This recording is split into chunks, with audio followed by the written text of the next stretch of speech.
जदि कहवा भद्रक जिलार सालंदी नईर जलस्तर बढ़ुला बेले एवं तिहिडी ब्लकर जो बारुओ पंचायतर लोक मैंने अच्छा बहु असुविधार सम्मुखीन होती जदि कहवा सालंदी नईर ये जो चित्र रही बंध ये बंध हूँ 100 फुट्र हूँ घाई होती जोटा कि बाली बस्ता पड़ी एवं ये जो बल्ला मरा है निश्चित भाव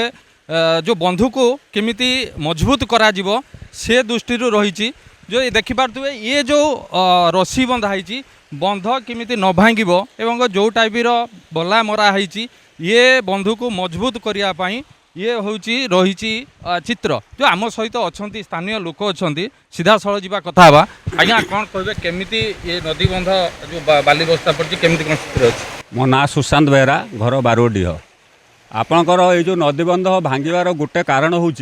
आपणकर आमर सालंदी इरिगेशन डिपार्टमेंट केतबेले दिन आसिलेनी कि खरा दिन कौन परिस्थिति होती एबे मझे जेई सार एसडीओ सार आसते आसिक कहले बाली बस्ता पकातु ये आपंकर देखूँ बाली बस्ता रखुनी आमर हजार हजार एकर चाष जमी नष्ट बर्तमान गाँ भितर पानी आसिले आपणकर ये खरा दिन आसिक लंजा उपरे सालंदी संस्कार करदे पलैले आमर पानी द्विगुणित होची नईरे किंतु एठी से दिने डिपार्टमेंट आसी देखिलेनी कि कूल सहिब कि न सहिब ये कूलबंध आज ये अवस्था आपणकर या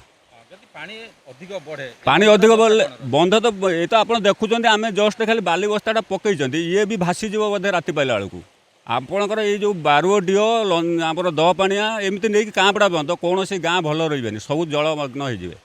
सब जलबंदी हो राति पाइला बेलू बर्तमान गाँव में पानी देखागला बाड़ी बगीचा सब बुड़ीगला यापर खाली घर भर पशो मत लगुच बोधे संध्या सुधा ये जो रेस पानी चलती आम गाँ गंडार किसी रही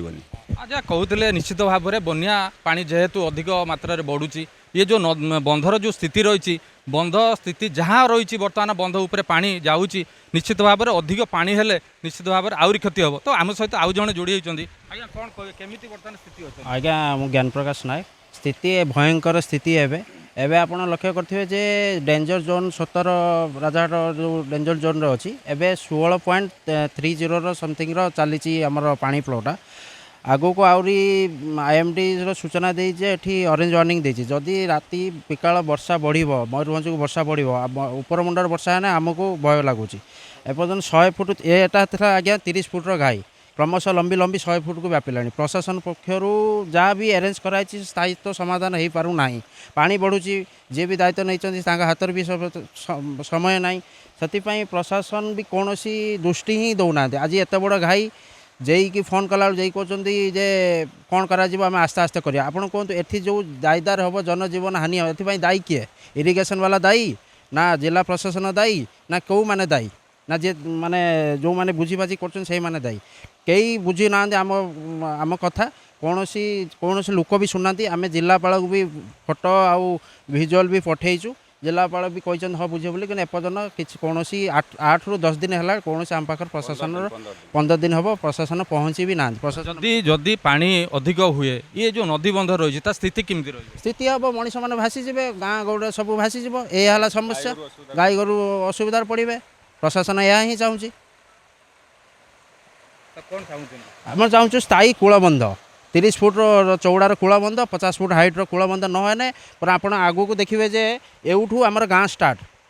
ए क्रमशः आप देखते ये पानी स्रोत कुआड़ की जाऊँ गाँ आड़ की जाऊँ क्षति किए हम आमर भाया लोक मैंने आम ही क्षति होता रात शोई पार ना साप बेंग सब उठी आसी घरे घरे पशुंट निश्चित भाव में जहाँ कहते जदि अत्यधिक बन्या हुए बा पानी हुए निश्चित भाव में क्षति हम तो आम सहित आउ जन जोड़ी होती भाई केमिति कौन स्थिति बर्तमान भाई मो ना सदाशिव सामल कौन ये पानी जदि कौन उपाय बंद करा न जाए ताले आगामी दिन में आम पिला छुआ समस्ते एबे भी भय भितर रोचे एबे भी भासीजु तेणुक बर्तमान गाँ भितर पानी पशिला आपड़ आसुले बाटर भी देखिए पानी पशिक आबे भी आम बन्या जोटा बन्यार आमर किसी घोषणा है कि बन्या है तेणु ये किए तो आसिले कहीं देखिले ना जहाँ को डाकिलु कहीं आसिले कि आपड़ देखूँ आप भी सरकार को आपण मध्यम सरकार को भी देखा दिंतु आम मिछ कौच सत कौच आम पुओ पुत्रा भाई भौणी समस्ते नहीं गाँव में चलचु स्थिति ये सर गंध पूरा भांगीज गाँ भर आम पिला छुआ सब भासीजु आ गोरु गाई सब पानी घेर एबे भी अच्छे आम गोरु गाई भी किसी मिलूनी खायापी तेणुक आमको सरकार आमको कौन उपाय करके आमको एठू बंध बंध करूँ स्थायी करूँ ना आमको कौन जगह को नहीं गाँ को उठे अलग जगह रखु निश्चित भाव में जहाँ कहते ଯଦି ଅତ୍ୟଧିକ ବର୍ଷା ହୁଏ ନିଶ୍ଚିତ ଭାବରେ ଇଏ ଯେଉଁ ବନ୍ଧ ହେଇଛି ଇଏ ଯେଉଁ ବଲା ମରା ଯାଇଛି ନିଶ୍ଚିତ ଭାବରେ ଧୀରେ ଧୀରେ ଯଦି ଅଧିକ ପାଣି ହୁଏ ନିଶ୍ଚିତ ଭାବରେ ଦୁର୍ବଳ ହେବା ସହିତ ଇଏ ନଦୀ ବନ୍ଧ ଇଏ ଯେଉଁ ବନ୍ଧ ହେଇଛି ନିଶ୍ଚିତ ଭାବରେ ଆହୁରି କ୍ଷତି ହେବ। ଯଦି ସରକାର ଏଥିପ୍ରତି ଯତ୍ନ ଦେବେ ନିଶ୍ଚିତ ଭାବରେ